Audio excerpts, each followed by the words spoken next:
Namaku Rian. Aku lahir di sebuah desa kecil di pedalaman Kalimantan. Desa itu tidak terlalu ramai, hanya dipenuhi rumah kayu, jalan tanah merah, rawa, dan kebun kelapa yang luas. Rumah keluargaku berada agak jauh dari rumah warga lain, tepat di samping pemakaman umum desa.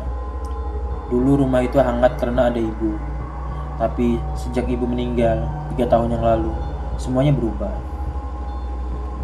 Ayah ikut tinggal bersama kakakku di kota. Adik-adikku kuliah di Jawa, sedangkan aku merantau bekerja di pabrik di Pulau Jawa. Rumah 2 lantai itu akhirnya kosong bertahun-tahun. Orang kampung mulai jarang lewat depan rumah kami saat malam. Katanya, terlalu banyak penghuni di sana. Aku sebenarnya tidak percaya cerita begituan. Sampai akhirnya aku mendapat cuti 1 minggu dan memutuskan pulang kampung untuk membersihkan rumah peninggalan ibu. Aku tiba sore hari menjelang maghrib. Langit Kalimantan saat itu merah gelap seperti mau hujan besar. Saat ojek yang kutumpangi berhenti di depan rumah, suasana langsung membuat bulu kuduku berdiri. Halaman rumah sudah dipenuhi rumput liar. Pohon mangga dan jambu depan rumah tumbuh lebat sampai menutupi sebagian jendela lantai 2. Sedangkan di belakang rumah, pohon-pohon kelapa menjulang tinggi tepat perbatasan dengan pemakaman umum desa. Kuburan itu luas, sangat luas. Nisan-nisan tua berdiri miring di antara semak hitam dan ilalang tinggi. Ada beberapa makam baru dengan tanah merah yang masih basah. Angin sore bertiup dari arah kuburan, membawa bau tanah basah bercampur sesuatu yang aneh. Seperti bau kain lama yang lembab, aku mencoba mengabaikannya. Malam pertama masih aman. Aku tidur di kamar bawah karena lantai atas terlalu kotor. Sekitar jam 2 malam, aku terbangun karena mendengar suara orang berjalan di halaman rumah.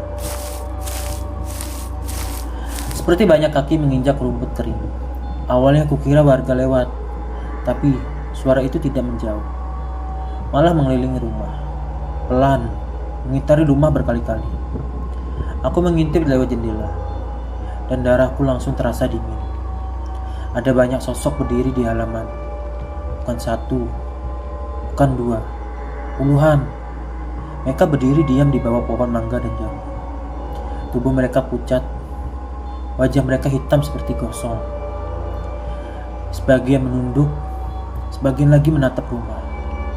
Aku tidak bisa melihat mata mereka, tapi aku tahu mereka sedang melihat ke arahku.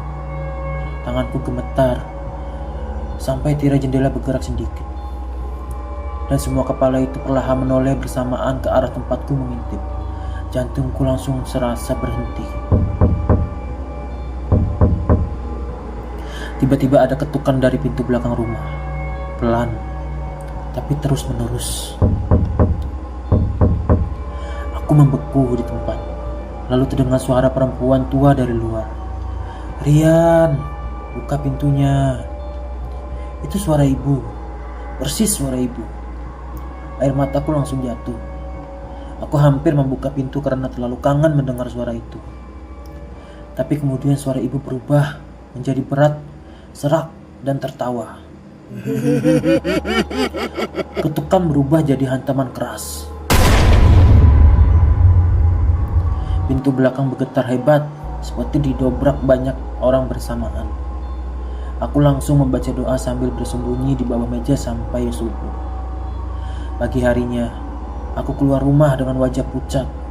Anehnya tidak ada siapa-siapa, tapi di tanah halaman ada jejak kaki, banyak sekali. Jejak kaki hitam basah memenuhi seluruh halaman rumah. Seolah semalam benar-benar ada puluhan orang berdiri di sana. Aku mulai ketakutan. Tetangga sebelah rumah akhirnya bercerita kalau sejak rumah itu kosong, sering terdengar suara ramai dari belakang rumah tengah malam. Kadang seperti orang pengajian, kadang seperti orang menangis, kadang seperti suara yang menggali tanah. "Jangan lihat kuburan kalau malam," kata tetanggaku pelan. "Kalau ada yang memanggil jangan dijawab." Malam kedua menjadi awal teror sebenarnya. Sekitar jam 1 malam listrik rumah mati total. Padahal rumah tetangga masih terang. Aku mencoba keluar mengecek meteran listrik sambil membawa senter. Saat melewati samping rumah menuju belakang, Suara azan terdengar dari arah kuburan. Pelan, sangat pelan. Tapi nadanya salah, bukan seperti azan biasa. Suaranya berat dan patah-patah, seperti orang tenggelam. Aku menyorotkan senter ke arah makam, dan aku melihat banyak sosok berdiri di antara kuburan. Mereka semua menghadap ke satu titik, seperti sedang sholat berjamaah. Tubuh mereka kurus, kepala mereka bertunduk. Namun, ketika cahaya senternya mengenai mereka, semua kepala itu perlahan terangkat bersamaan. Wajah mereka pucat membusuk, matanya kosong hitam pekat. Mulut mereka terbuka terlalu lebar. Lalu semuanya tersenyum. Aku langsung lari masuk rumah. Tapi saat sampai ruang tamu, aku mendengar suara langkah kaki dari lantai 2. Cepat, seperti banyak orang berlari. Padahal lantai atas kosong. Suara itu makin ramai. Ada suara kursi diseret, suara orang tertawa, suara tangisan bayi, dan suara perempuan menjerit panjang tepat di atas kepalaku. Tiba-tiba sesuatu jatuh dari plafon tepat di depanku, tanah kuburan masih basah, bercampur bau busuk menyengat. Aku langsung muntah di ruang tamu. Malam ketiga aku mencoba tidur di rumah paman. Namun sekitar jam 3 pagi aku terbangun karena mendengar suara orang mengetuk jendela kamar. Saat kubuka tirai, aku melihat perempuan tinggi berdiri di luar rumah paman. Rambutnya panjang sampai tanah, lehernya patah miring, matanya putih semua. Dan di belakangnya ada banyak sosok hitam berdiri berjajar sampai ke jalan. Mereka semua diam, menatap ke arahku. Perempuan itu perlahan mengangkat tangannya, lalu menunjuk rumah kosongku dari kejauhan. Besok paginya aku diberitahu sesuatu oleh ketua kampung. Ternyata dulu area rumah kami memang bagian dari tanah pemakaman lama. Setelah desa berkembang, sebagian tanah dijadikan tempat rumah. Namun rumah kami tetap paling dekat dengan pusat kuburan tua. Sejak dulu sering ada kejadian aneh di sana. Orang kerasukan, dengan suara ramai malam-malam, melihat sosok berjalan di atap rumah. Bahkan ada warga yang meninggal mendadak setelah nekat buang air kecil di area belakang rumah. Malam terakhir menjadi kejadian paling mengerikan dalam hidupku. Aku memutuskan tidur satu malam terakhir sebelum kembali ke Jawa. Sekitar jam 2 malam, aku terbangun karena suara ramai dari halaman depan. Ramai sekali, seperti ada hajatan. Ada suara orang ngobrol, suara tertawa, suara sendok dan piring. Aku memberanikan diri mengintip jendela, dan tubuhku langsung lemas. Halaman rumah penuh orang, puluhan, mungkin ratusan. Mereka duduk menghadap rumah seperti sedang kenduri. Namun, semuanya berpakaian putih kotor. Wajah mereka pucat rusak, sebagian matanya hilang, sebagian mulutnya robek. Ada yang lehernya patah, ada yang tubuhnya penuh tanah kuburan.